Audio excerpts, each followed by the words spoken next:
Super excited about this week's podcast. With me, Kenny Wallace. How are you, mate? Great. For those of you that have just looked it up on Google, he's not the car driver. He is the Olympic sprint kayaker, 3 times Olympic medalist, 3 times Olympian. That's 08, 12, 16, 7 times world champ, and stood on a podium that much. We had to make compression garments. He's getting DVT. Thanks. Mate, there's some rule or something out there. You stood on the podium 52 times or something during 2012 to 16. Yeah, so at the World Cups in 2016, the International Canoe Federation came out with a stat that I had something like 49 international podiums between 2012 and 2016. And it was like 15 or 16 times more than anyone else. But Wow. That was at the start of the World Cup. So by the end of the World Cup, we'd got up there another 3 or 4 times. So that number went up. And yeah, I was actually quite amazed when I saw that number as well, just because I race. I don't look at the medals. I race to see how good I can be and how good the team can be. And yeah, I was quite shocked, but they assured me that was correct. So nice. I won't say no. Exactly. Well, let's hear Kenny's story. Let's rip in. Welcome to the Body Science Podcast, bringing you everything you need, want, and should know about health, fitness, nutrition, and training. As always, the information contained in this podcast is for the information purposes only and is not designed to diagnose or be prescriptive to treat, prevent, or manage any injury, disease, or other health-related condition. So, Kenny, a young athlete comes up to you and says, I want a gold medal.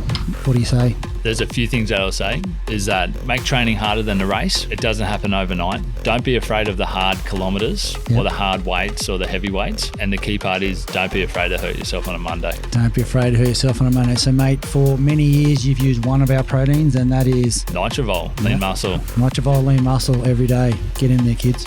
Welcome to Body Science HQ, world champions, 7-time world champions, fit, happy, healthy, one of our favourite athletes, one of our longest serving athletes too to the Body Science brand, Kenny Wallace. How are you, mate? Good, mate. Here. I feel like I'm part of the furniture in this joint. Well, just so people know, we did a display in our boardroom recently where you, Mel Schlanger, Andrew Bogut, Crowe, and yourself. That's it. That's the one missing. Yeah. And it's all of our favourite athletes over because it's our 21 years of sport this year. So it's all the big internationals and who we think's done really well. And I was overseas and Kenny sending me pictures. He's pulling apart the display we had done. And because I had him at like number 1 when you first walked in, he wanted to be in the middle. And I love this because everyone's sending me photos going, Kenny's doing shit in your boardroom, Greg. Are you okay with this? But he's unscrewed all this. He's gone to put it in the middle and then he's looked up and seen Mel Schlanger and gone, I actually respect what she's done.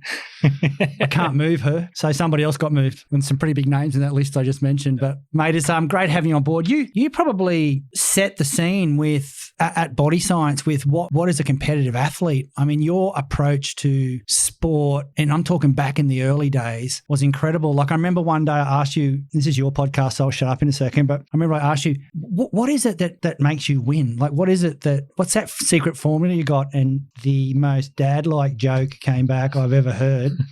But apparently I'm not the first person you've ever said it to. Let's hear it. But put the left stroke in, pull it out, put the right one in and do it again. Repeat. Yeah, and go faster and faster. Yeah, and longer, harder, faster strokes more consistently. Yeah. And is that something that you find with all the young kids coming through today? Because obviously you're still loving your sport and driving hard with development and what's happening in that area. What I found over the years was if I see, it all comes back to goal setting really. You set your long-term goals, your mid-term and your short-term goals. And those long-term goals, for us, they didn't really change. There was Olympic Games every 4 years. So they were the long-term goals. The mid-term goals were always at the World Championships and to medal, always be on the podium. I never just wanted the jacket because I can get them, but I always wanted that medal. And then the short-term goals were anything from that nationals that year to the end of the week training to that one session to that one effort and it got to a point where things started to get easy because I started breaking the barriers down by breaking everything down to its most simplest form. Mm-hmm. And it got to a point where even in the gym, I would go in there and I'd pick it up and put it down again. Yep. And I'd either push it or pull it. Yep. And that's it. I wasn't thinking about I've got to do this percentage for this many reps. I've got to do this. Yes, everything was very structured, but because I'd done it for so long, I didn't look at the structure in that way. I broke it down into its most most simplest form. Push, pull, pick it up or put it down, one or the other. And so paddling in a way was like that for me too. So I stick my left stroke in, pull it out, put my right stroke in, pull it out. And because I'd done it so many times, it just becomes a natural way that your body moves. I'd done so much training that it had become normal. And I guess that's what I tell a lot of these young kids. You always make training harder than what the actual race is, because if you've done it enough, the race will just happen. It's just going to come naturally. You don't need to worry about your race plan because you've already visualized it in your training session 1,000 times before. You've already done it in training. It should be done in training, and therefore the race is there. The race is only the reflection of the training that you've done. So I guess breaking things down into its most simplest form is the biggest thing. The hardest part that most people will have in the morning, and this is the hardest part that I'll tell most of the kids that want to achieve anything these days, the biggest step that you'll take is out of bed in the morning. Yeah. A lot of people just want to sleep in. They just want to stay there. But the hardest part is to actually get out of bed. Your alarm's gone off, get out of bed. Once you're out of bed, then your body goes into autopilot. Yep. You get your way to training. You have your coffee if you want it before training, or your banana, or whatever you want. Your body science protein balls, or whatever you want. So your body goes into autopilot, and once you're at training, it just happened. So it's all about that first step and breaking down goals enough to a bite-sized edible piece. Really. So, mate, what drives a person like you? Like, you competed, what year was your first ever Australian jacket? 2000. 2000, and you wore your last one? This year. This year? This year. Yeah. So 20 years. So you got out of bed at what time every morning? Anywhere between 4:30. Actually, the alarm used to go off at 4:44 every morning. 44. 4:44. Not 45, 44. 44. It would take me 12 minutes to get to training. Wow. Like it got to a point where I knew where every single minute was going in the day. I love the early mornings, and even now that we're not training as much, it's still, you get so much more stuff done in the mornings than what there is late at night. So, and you just feel better. You feel healthier. The amount of times that you watch the sunrise, I'm doing a lot more ocean ski paddling at the moment. So I'm out in the ocean, and again this morning, most beautiful sunrise that you see every day. It's a great way to kick off the day. There's beautiful orange mornings at the moment, isn't it? Yeah. Not too many winters I'm home, so that's true, isn't it? Make the most of it. And mate, speaking of being home, what's it like for a sprint kayaker? So you make a national squad and you pretty much disappear for the rest of the year? Yeah, so the normal season, right, is basically a sprint kayaker will chase the summer. Yeah. Pretty much. We'll have summer here in Australia, and then we'll have summer in Europe, and then summer back here in Australia. We might get a month in September where we're home and it's that little bit chilly and we're like, oh, it's so cold. But really everyone's going, oh, this is warming up. It's quite nice. But a normal season would be we're racing nationals in March, and that's where you make the team. We'll stay at home. We'll race Australian Surf Championships as well. And then we have a couple of weeks there where we're still back in training. We're just not going through the motions, but trying to gear down from nationals, but then gear up for the World Cups, which start in May. We stay in Australia for Anzac Day every year. And then we pretty much the next day we fly back to Europe. And where's the Aussie team base itself out of? So the men will base themselves out of Hungary, in Szolnok, which is a town about an hour and a half out of Budapest. We stay there because for a number of reasons. We're set up, the hotel's good, the course is great. It's generally beautiful weather every day of the year, or all of summer at least. And if there is a storm, it lasts for half an hour and then it comes out beautiful again. The women will base themselves out of Italy in Varese, and that's a nice place there as well, but it's a big giant lake. And I guess we did a lot of work on a straight course. And it's always nice when you're paddling and you can actually see that you're going past something. Whereas if you're on a big giant lake, the only reason and the only way that you know how fast you're going is if you're looking at your GPS on the front of the boat. So I think the men tend to like being on a straight course and going past something. Which is reflective of what you do when you actually compete. The kayak team Chase Summers, why don't you guys keep paddling in Australia on the water here? It's good. It just gets colder here, and majority of our races are in Europe. I've always managed to train with a lot of international guys because I was doing K1 for so long, and I developed such good friendships with some of my fiercest rivals that I'd have. There's a guy out of Vancouver, and he got silver to me in Beijing, but even leading into Beijing and the week of Beijing Olympics, we were training together. Anders Gustafsson, a guy from Sweden, he went to 4 Olympic Games. We would be belting it out training, on a daily basis, the three of us. Okay. Amongst others as well. And I guess we just got along so well that we'd chase each other around training as well. We knew that we had to race against each other, but we kind of figured we're all good mates. Yeah. We're going to make each other better, and we can take on the rest of the world. So as soon as that gun goes, we're friends, but we want to beat each other. Yeah. The best part about what we had, though, I believe, and I still try to instill this into kids now, is if there is ever an issue, leave it on the water. Yep. Because everyone's very enthusiastic and the will to win is there. That's what makes great competitors. But as long as they leave it on the water, if there is ever an issue, then things are going to go smoothly. Things are going to go great. Yeah, mate. Speaking about on the water, let's kick that white elephant in the room. Is there a lot of drugs in your sport? There has been in the past. We're talking rumours now, and obviously because... Yeah, there has been from other countries around the world and a couple of alleged cases here in Australia. But I think that boils down to it's there in every sport. Yeah. It's whether some people get caught or not.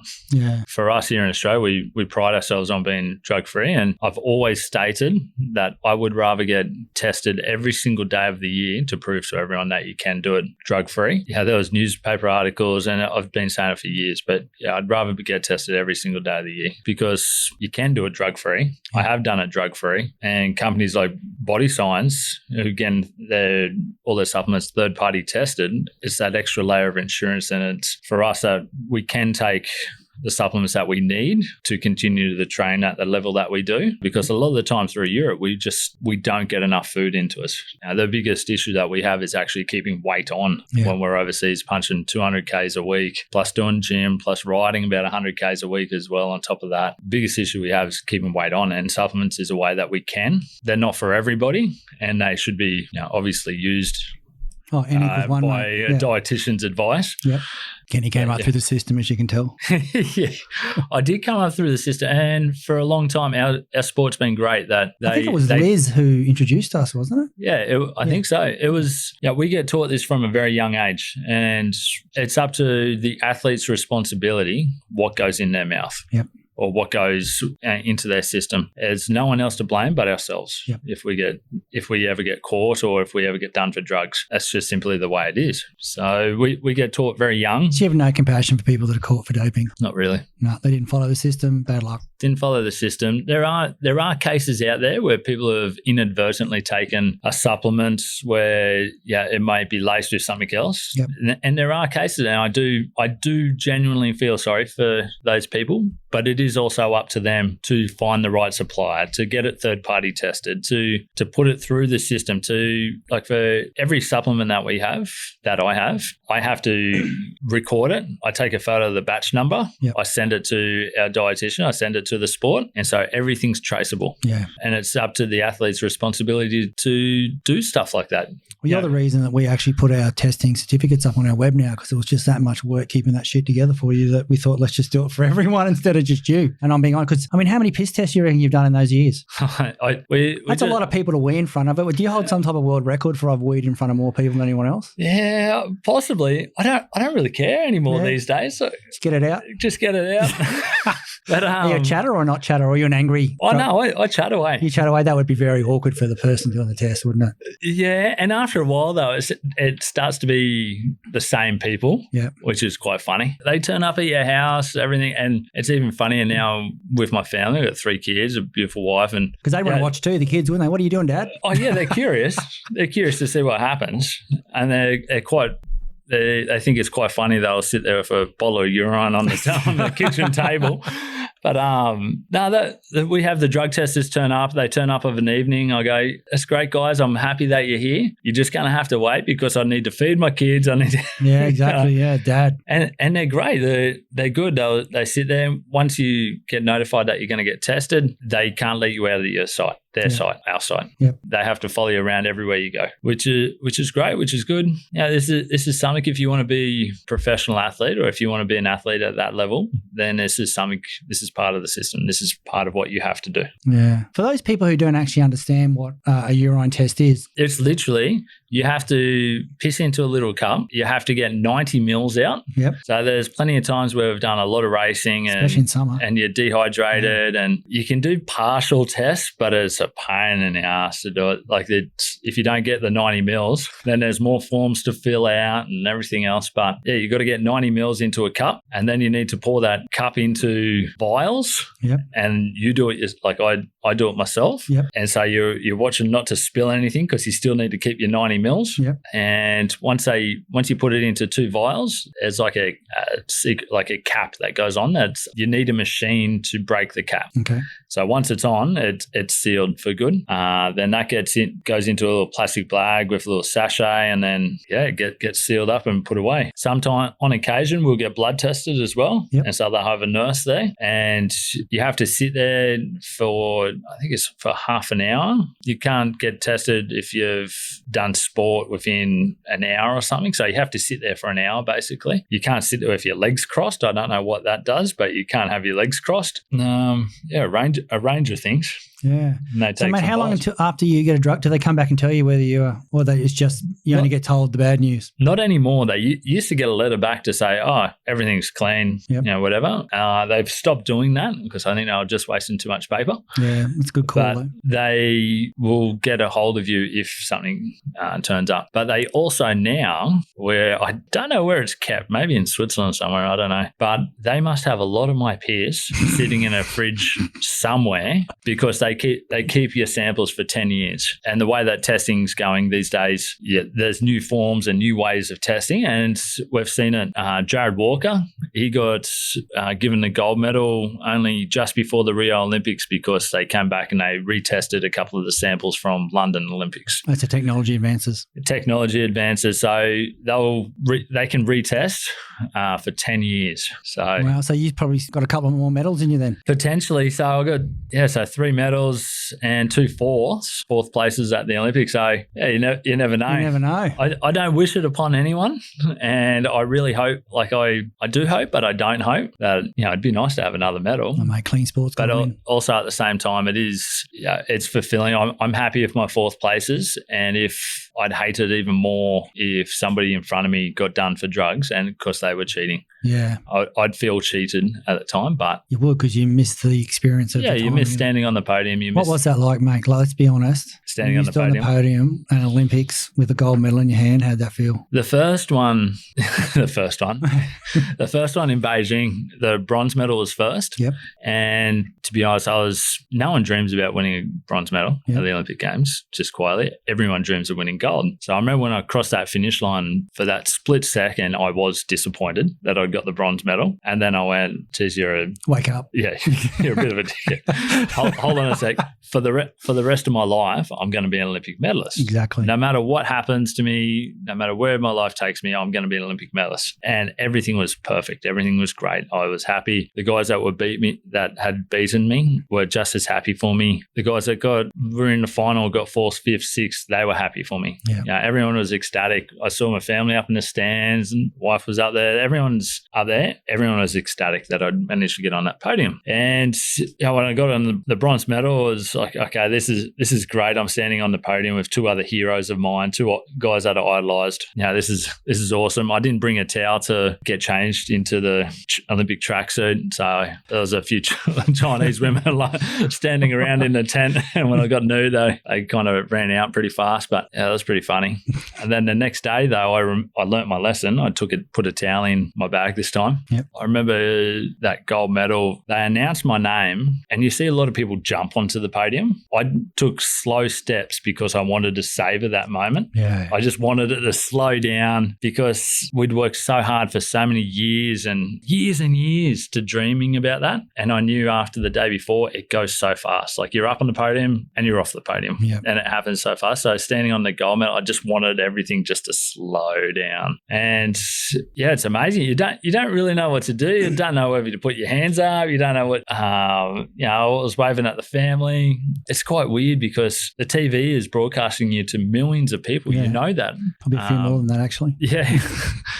Millions and millions of people. But it's kind of quiet because in the grandstand there are a few hundred people, if not 1,000 people in the grandstand. So it's loud, but it's not loud. So you don't really know what to do. And then you get down and then it's all of a sudden just a whirlwind. Everything that happens after winning an Olympic gold medal is pretty crazy. You get ushered around from here to there. I never saw my boat again. So I jumped out of my boat after I crossed the line pretty much. I never saw it again. Wow. Jimmy ended up, my coach paddled it back to the boat shed, and then I didn't see it for months and months. Wow. I still never sat in it again. So Jimmy was the last person to paddle it. Is that right? You've never sat in it again? Never sat in it again. Where is it? It's in a museum in Canberra. Oh, I was going to go borrow it. Got a couple more if you want. And then... That's cool. Whereabouts in Canberra? I never actually even packed my bag to go home. Wow. I think Jimmy actually... This is what a coach does, a really good coach. He packed my bag because I got ushered around into all the TV and all the media stuff, and I had stuff sprawled everywhere. And he said, I got my bag a few months later because half your bags come home on the plane, half of them come home in a shipping container. Yeah, okay. They arrive like 3 months later, and I looked in my bag and there's like what you could tell was a wet towel. It's dry now. Wow. And everything's just kind of just jammed into my bag, and I go, oh yeah, I didn't pack this. Yeah, thanks, Jimmy. Yeah, thanks, Jimmy. It was good and it was great. That's awesome. So can a young athlete comes up to you and says, I want a gold medal? What do you say? There's a few things that I'll say is that make training harder than the race. It doesn't happen overnight. Don't be afraid of the hard kilometres or the hard weights or the heavy weights. And the key part is don't be afraid to hurt yourself on a Monday. Don't be afraid to hurt yourself on a Monday. So, mate, for many years you've used one of our proteins, and that is... Nitrovol, lean muscle. Nitrovol, lean muscle every day. Get in there, kids. Well, mate, I'm going to ask you the big question because you're part of the family here, and I wouldn't probably ask a lot of athletes, but were you thinking, fuck yeah, when you got that medal in your hand? Were you just thinking, this is the best moment of my life, outside of being married and all the other good things that have happened in your life? When you get that medal, you hold on to it and you just go, you look at it and you go, is this real? And at the time, you don't really get a chance to have a good look at it. And there's on one side, there's like the goddess Olympia on one side, and the Beijing medals had like a jade. It had a real green jade for the bronze medal. It had like a whitish, greenish jade for the silver, and then a white jade, which is apparently pretty rare. And so you don't really get a good chance to look at it. It's only, you may get like 10 minutes back in the hotel room where you'd shut the door and everything's just silent for 2 seconds, and you look at the medal, and that's when you kind of go, yeah, this is pretty cool. And then you start noticing stuff like that. It's like a laser engraved what your medal is and what event it was, and you start noticing the detailing around that. You start noticing the ribbons like this silk, which is pretty scruffed up now, but at the time. And then I gave my parents the flowers that I got. So they got in Beijing, they got 2 lots of flowers. Yep. My mum actually ended up being able to get them back into Australia, which is pretty cool. They had to go through quarantine. Could imagine that conversation at quarantine. It went through quarantine. It did go through quarantine, and then I think they freeze it or something to kill all the bugs. And apparently it costs like a good chunk of money. And only I bet it did. Chinese flowers, I don't think they just cruise through. Well, this is something that I literally only found out of, probably a few months ago. And I found this quarantine slip. I went, oh, what's that for? That's a bit odd. And because my parents were trying to offload all of my stuff that I've had stored at their house back onto me. And I found this quarantine slip, and the Australian quarantine did it for free. Wow. Did it for nothing. They said, on the description, 2 sets of Olympic flowers. Yes. You don't see that every day. Yeah, amount due 0. And I went, that's really cool of them to do that. So big shout out to the crew. Yeah, big shout out. Like, it's the little detail like that, and it makes you kind of go, yeah, thanks. Like, that's pretty cool. And my parents have still got them. They look like potpourri at the moment. Yeah.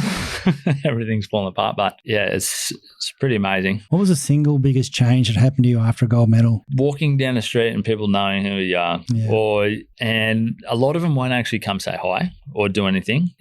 I was going through the airport quite a fair bit at the time. I was doing a lot of traveling when I got home, and people would just stare at you. And I got quite put off by it. I look at them and go, what are they looking at? Like, just didn't really think anything of it, because we'd spent months leading into the Olympic Games in our own bubble. We were there to do a job. We'd just trained. We didn't do any media leading into it. And social media was a very minor thing back then. We were there to do a job. That's what we're focused on. And it wasn't until we got home, and this is actually a really cool aspect of it too is I remember being down at the surf club one day, and it was an old guy in it. He started crying, like you could see like tears swelling up in his eyes, and he was telling me that was one of the best things he's ever seen, because I was part of the local community and he was a local down there as well, and felt like it was his medal too. He felt like he medaled too. Yep. And he was telling me that, and I had no idea of the reach that an Olympic medal could have in that way, and how it would inspire, not just kids, but anyone to achieve something. It's obviously inspired this old guy that had tears in his eyes to actually come up and say something. And I kind of went,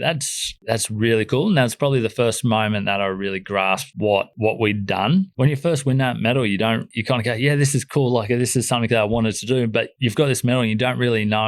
You know what it means to you, but you don't really know what it means to you until maybe, even years later. Yeah. And I reckon you'll find that a lot of Olympic medalists will say the same thing. It's probably not until they retire, really, or they've got kids, or they start realizing what it actually means to do, or how hard they actually work to do it. And mate, you just mentioned retirement. You retired this year. Is that an official thing? Is that I don't think I'd ever say retired. No, because I still race. You are such an athlete. I still train. I can't get away from it. I'm started doing a lot more ocean ski paddling. Yep. Unfortunately, still a lot of our races are either cancelled or postponed in that. I don't think I'll ever retire. I don't really like the word retiring.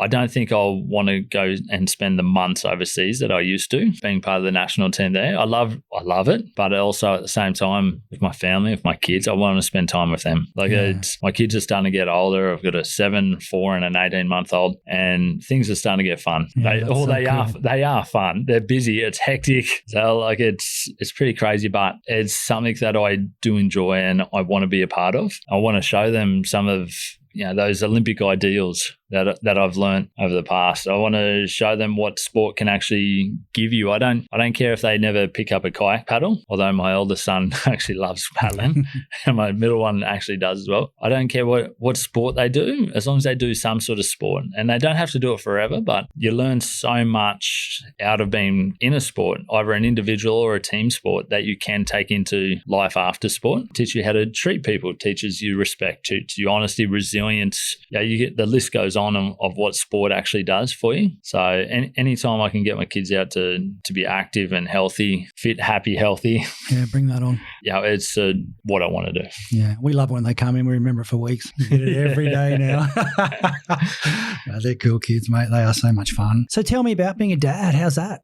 Being a dad is great. It feels like I'm walking a tightrope whilst juggling 6 balls at the same time. Yep. Trying to do it. Being in sport teaches you time management.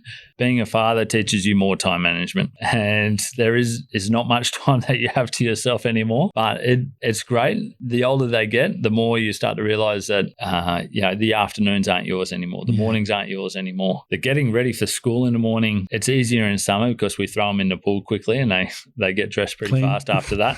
Every time for a shower, they're in the pool. Yeah. But no, fatherhood's great. Having my two kids at the time at the Rio Olympics, that was very special for me. A lot changed between 2012 and 2016. I got 2 kids. Yep. And having them there and winning the medal there was one thing, but seeing them there in the grandstand each day that I raced, I'd managed to go see them. I don't think we're really meant to, but managed to see them every morning after the warm up, and then I'd go off and race because we're there for a reason. They're there for a job, and they understood that, or the wife understood that anyway. How good she? And she travelled to Europe with 2 kids by herself, travelled to Rio, 2 kids by herself. So bit of a soldier there, but I'd grab the kids and take them through the media scrum after every race that I had. And so every photo.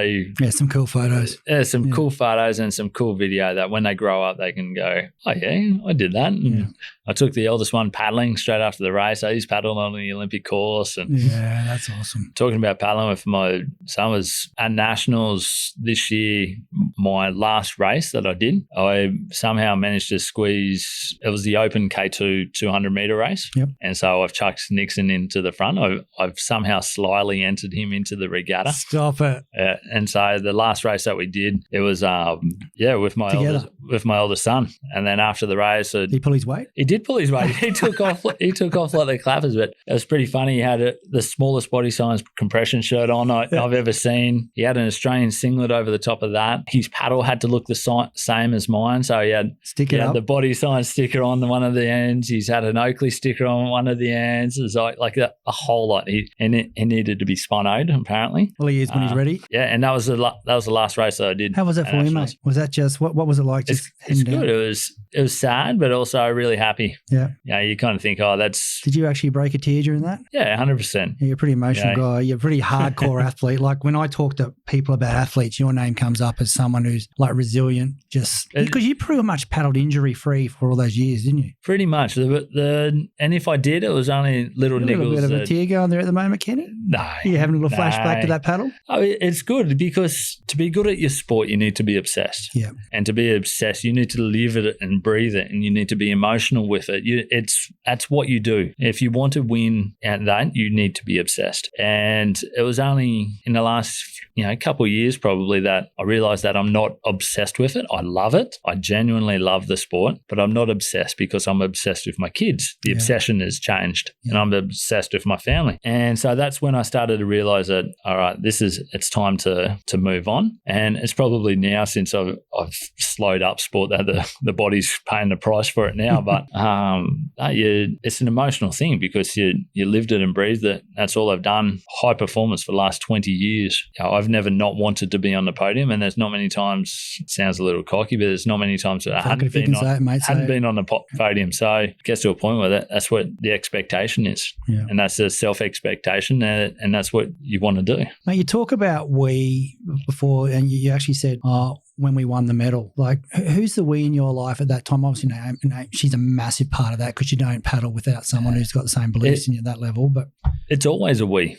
And when you do sport, a lot of people think that you're the individual coming down. So even though I raced the single boat for a lot of my career, it was never just me in that boat. It was always the coach. Jimmy Owens played a massive part in He was my there every career. morning when you rocked up? There every morning, there every afternoon, and probably there a few more times that I didn't turn up. Yeah.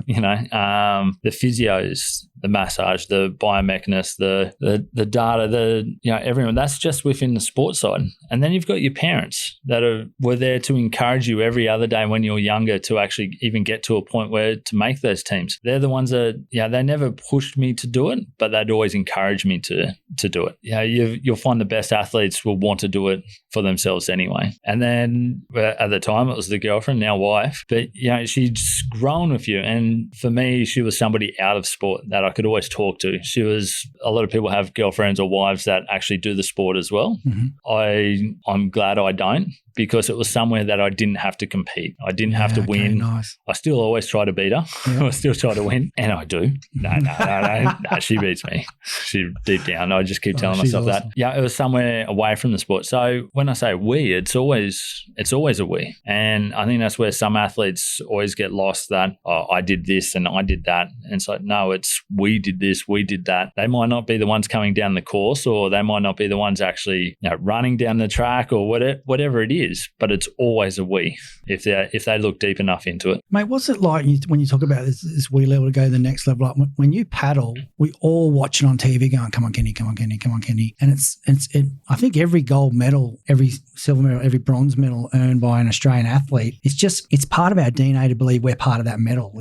And like from a perspective of body science and where you've been with us for all these years, it's a massive, massive thank you for what you've brought to our brand, what you've done with introductions, the times you've come in and spoken to the staff about winning or whatever it is you were talking about at the time, letting people hold your medals. Yeah. And, it's just been for me personally, I feel like I was there. I didn't do the 4:15 mornings with you, but this is part of the we. Yeah, this is the we. It's yourself, and then the extended body science family, and then it's through that body science family that I've met other athletes and that are going through similar things. So that branch, it just keeps branching out further and further, and you meet like-minded people, whether it's in sport or in business, or you meet other successful people. And everyone's successful in life. Everyone's living. Everyone's getting through it. It's just they need to find out what they're successful at. Some people are successful at getting out of bed in the morning. Yeah. Some people are successful at treating their kids so well. Some people are successful at there's so many different things. It's a lot of people just they take for granted a lot of the stuff that they have. But this is the we part that we're talking about. And did you believe that you won that medal for Australia, or did you win it for Kenny and the team? At the time, I thought that I'd won the medal for myself, because you have to do it. You have to want it for yourself. That's that obsessed part you talked about. Yeah, you have to want it for yourself. The saying, you can lead a horse to water, you can't teach it to drink. But you have to want it for yourself, and you have to be self-critical of yourself. You have to be self-obsessed. You have to have that little bit of an ego about you that you can go out and beat everyone else and beat the rest of the world. It wasn't until I probably got home that I realized where that medal had gone. And the first Olympic Games, you're quite naive about it, because that you've always dreamed about it. And then as my career's gone on, I've realized how much these medals mean to not just myself, but to everyone else. And it got to a point, especially between 2012 and 2016, which I'd probably say is my most successful years that I had. Even though we'd won gold and bronze already at the Olympics, they were probably my most successful years. And I feel like they were the parts where I wanted to do it for somebody else. I wanted to do it for the rest of Australia. I wanted to do it for my mates down at Chugan. So if I ever got not worried or a little nervous, it was probably nervous. If I ever got nervous, I'd always think, wonder what my mates are up to. I can't wait to get home and have a beer with those blokes, and just get chopped down and tell me how shit I am, basically. Yeah. And I'd look forward to it. Yeah. And I'd look forward to going spending time with family and friends all around the place, and just being a normal human again, not having to worry about, not having to worry about anything, just being part of the family, being part of your mates. I guess a lot of people don't understand when you talk about the not having to worry. You gave up the chance of income earning like I have, or like I've got, and all that, because I guess people don't understand that when you paddle for Australia, you don't get paid, do you? No, that was one thing that it does annoy you in some ways. There is a lot of people that haven't quite achieved the success that I have, and they've started and finished the sport and ended up with nothing still. Yep. Sport's been kind to me in some regards, because I've always relied on some sort of medal incentive or government grants or Queensland Academy of Sport or AIS or whatever it is. But even then, we still live on minimum wage. Yeah. And so this is where you learn budgeting skills. So being an athlete, you learn how to budget your season out really quite well. You learn how to budget out and time management, because you know that, all right, for the next 4 months, I'm going to be in Europe. I'm not going to be earning anything. Or if I do, it's very minimal. It's only enough to live off maybe. And so a lot of the athletes, they'll still live at home, and yet they're expected to win constantly. So at the Olympic Games, it comes out always about a week after the Olympic Games, they count their Olympic gold medals. And in the newspaper headline, it cost $1.6 million per Olympic gold or something. And I remember the first time seeing that, I was filthy, because my picture was on the paper with it, along with the other Olympic gold medalists. And I thought, geez, I wouldn't mind $1.6 million.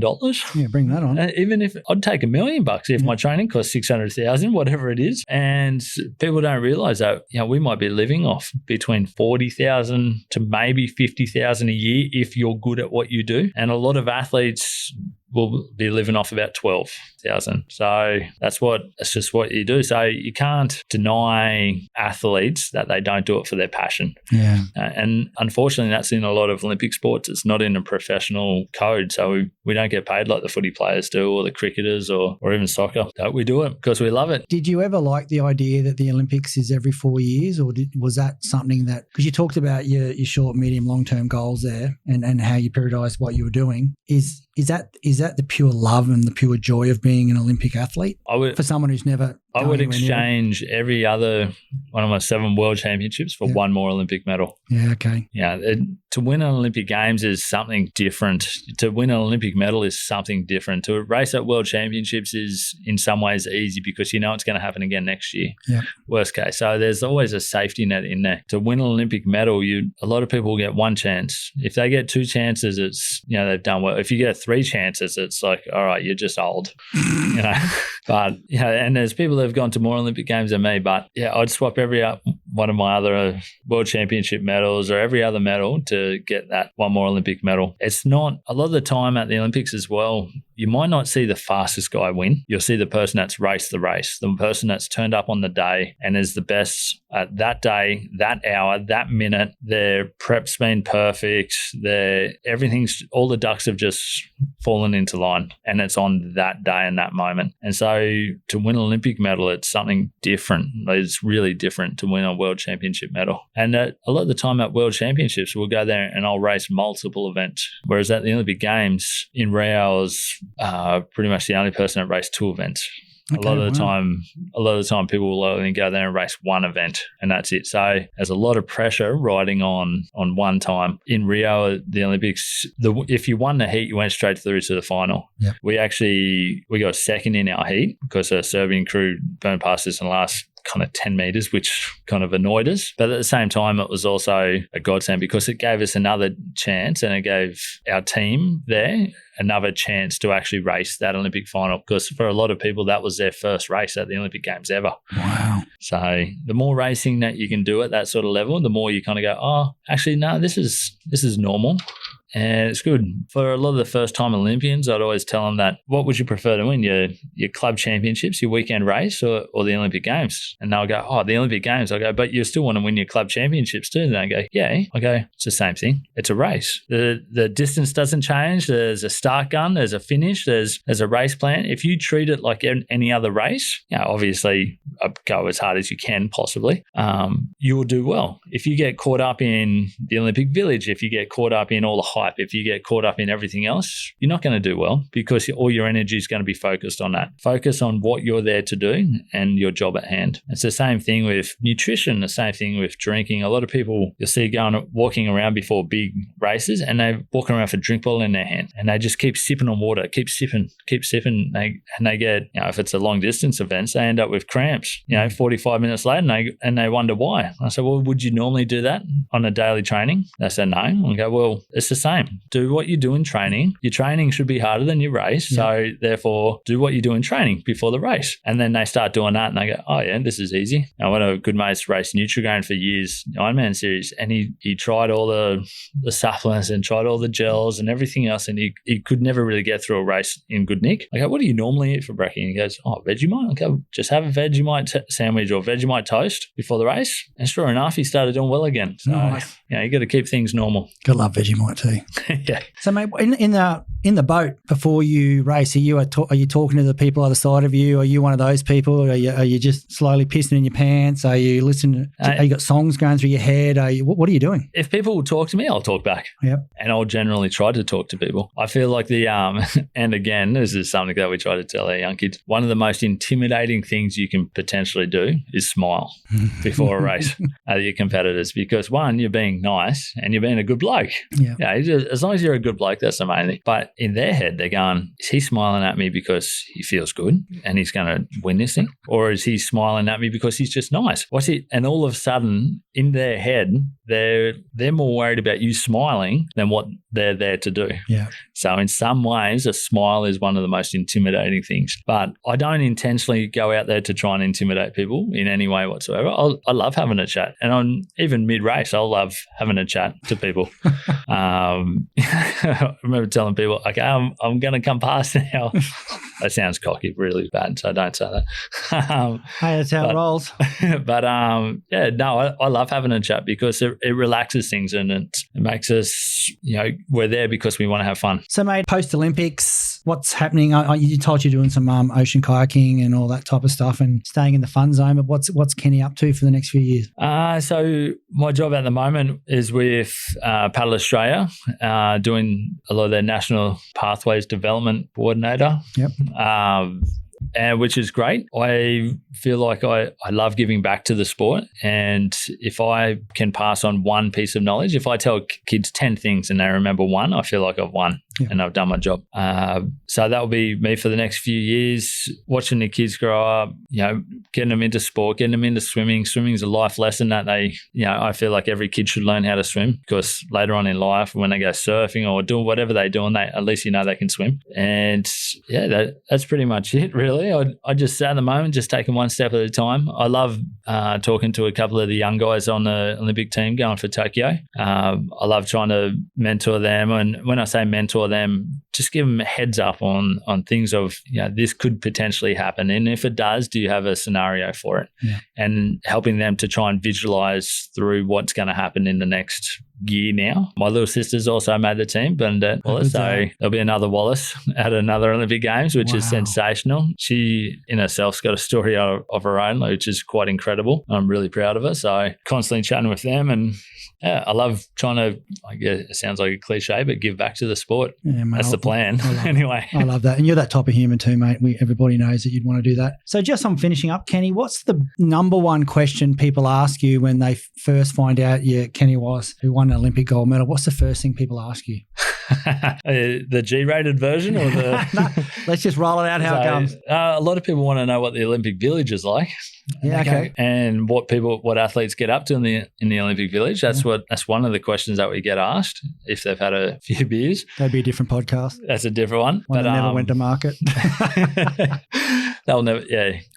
Well, that's the one where we don't hit the record button in any way whatsoever. I was always good. So people are into that. That's the one. A lot of people ask what it was like, and then can I hold your medal, or can I, what's kayaking? How good, or do you do rowing? No, the questions that get asked are all cool questions, and I like answering them because every time I get to answer a question about the Olympic Games, I get to relive some of those moments that I love so much. Yeah. So even talking here today, I get to relive some of those moments. How slow I walked to get up onto the podium, things like that. It's pretty cool. That's good. Were you worried about tripping over? That'd be my biggest fucking fear. Going to walk up, being so excited, I have two hands in the air and going ass over. No, I wasn't worried about tripping over. I was more worried about falling in the water before the end of the race. Yeah, that was one thing, especially in the 1,000-meter day, the day before. I'd almost fallen in.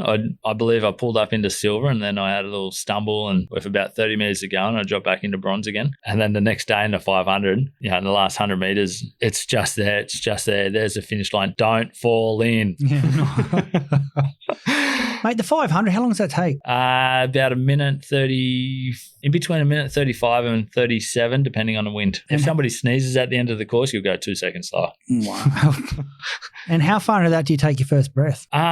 We generally get about 3-4 strokes out before you start to breathe. But then we're also rating at about 144 to 146 strokes a minute off the start. Stop it. And each stroke, so we've done some measurements, and each stroke that you pull off the start, we're pulling up to about 80 kilos in force. And then once the boat actually gets up and running, because we'll hit top speed at about 60 meters into the race, and that force obviously comes down quite a fair bit because the boat's moving, and we'll be pulling about 30 kilos per stroke. If we're having a good 500-meter race, our stroke rate won't drop below 120. So 2 strokes per second. No way. At 30 kilos per force. Yeah, 30 kilos in force. But off the start, you're about 80 kilos at 144, 146 strokes. So that's your race, but you're doing 200 kilometers a week in training? Yep. In some big weeks, like around that June time, we'll do up to 200 Ks. I think at the moment, this is something I was quite proud of. It wasn't an actual race, but a lot of people have tried it. Is the 15K in an hour. I ended up I got 15.16 Ks in an hour, non-stop by myself. A lot of people do it as wash leads, and so that was one thing that I got done by myself. That's when I know I'm fit and I'm good to go. So that's pretty awesome. Yeah, I can genuinely paddle faster than I can run. That explains the biceps and the calves. Yeah, pretty much. Use your legs a lot in the sport, don't you? We do use our legs a lot. How my legs are set up into my kayak, I'd be mean in a set of high heels, I reckon. But I'd be great in one of those running high heel races. We use our legs quite a bit. If our legs blow up, generally our upper body will only last about another 80 meters before we're fully lactated and gone. I also sit on a swivel seat, which means that my seat can twist in the boat. Yep. So already it's unstable, and then I decided to sit on a seat that moves just to mix it up. Yeah, which helps my rotation and helps my leg drive. So we try and drive through our legs per every stroke. Yeah, okay. Wow. And mate, is it like car racing where the cars are all standardised, or all the... So there's a lot of rules for our kayaks. They all have to be 12 kilos or more. They can't be under 12 kilos. So our boat will get weighed before it goes on at the Olympics. It'll get weighed before it goes on the water and after it gets off the water. And they'll dry the boat completely, so you're not water doesn't weigh anything. Yeah. And they have to be a certain length. They can't be longer than a certain length. They're not allowed to have any concave in it. So there are some rules that you can't bend. There are definite rules there, but not everyone has the same shape kayak. I've been fortunate enough that I've been with the same brand kayak, which is now the most successful kayak brand in the world, with like 200 workers type thing out of one kayak shed manufacturer, which is crazy. Do you want to drop the name because they've been pretty good? With Nello kayaks, yeah, they have been. They've been sensational. I'm come to steal one of your kayaks one day and put it on the roof in the boardroom. Yeah. So if you're looking for it, Nello, you know where it'll be. Yeah, exactly. But they've been sensational. I've got my own mold there now. Which is great. And Adam Vancouver this year in Rio Olympics, he raced in one of my boats, which is sensational. Is that right? Yeah. So I think things are great with the boats. They're all carbon fiber. They're constantly changing the layup of them. But at the same time, I raced last year a boat that was made in 2007. Wow. So if you look after your gear, it looks after you. A lot of people just get their gear and they don't look after it. They don't wash it down. They don't treat it. But essentially, that is a tool. That is your tool that you have to look after. Without the boat, you can't get to the other end of the course. So you look after what you have, and you can make it last. I don't know if you remember this. You brought it round one day when I was doing a bit of kayaking and you stood on the edge of the water and you said, "Come on, Greg, get in, here it is." I sat in the thing and went boom, straight in. Like I couldn't even sit on it. That was after the shoehorn. Yeah. Getting my ass into it. But yeah, it was. I was actually quite fit back then, Kenny. Thanks. Yeah. It was a while ago. I had hair back then too, I think. I tell a lot of the kids now, if we do any kind of showing any of the kids how to paddle, a lot of them will go, "Look, if you can sit in this and get to the other side of the bank, it's yours." Yeah. You can resell it. You'll get about $5-6 grand for it. It's all yours. To this day, I'm lucky that no one's managed to do it. But probably dropped the same line on me. I would have had a crack at that too. Yeah.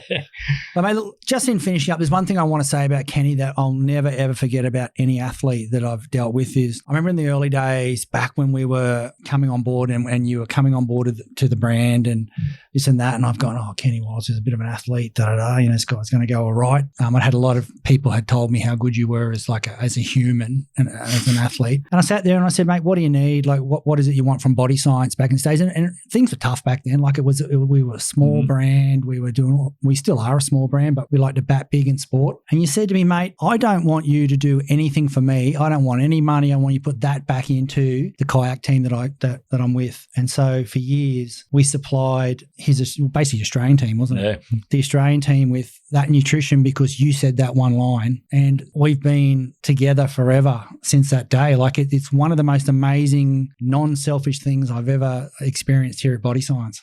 And thanks to that, leading into the Rio Olympics, we had the most successful team in the world. Yeah. In front of the Germans, in front of the Hungarians, in front of everyone. And it doesn't happen overnight. It takes years of commitment, which is what you've shown, not just me, but to the team. And it's lasted. And what I'm looking forward to is there's a couple of these young guys coming through now that they've seen what the brand does and they want to be a part of it. So Mate, we'll always be part of that team. That's one of the greatest teams in sport, if you ask me. And you pretty much directed me there because I was all about you at the time. And it's been one of the relationships people don't understand.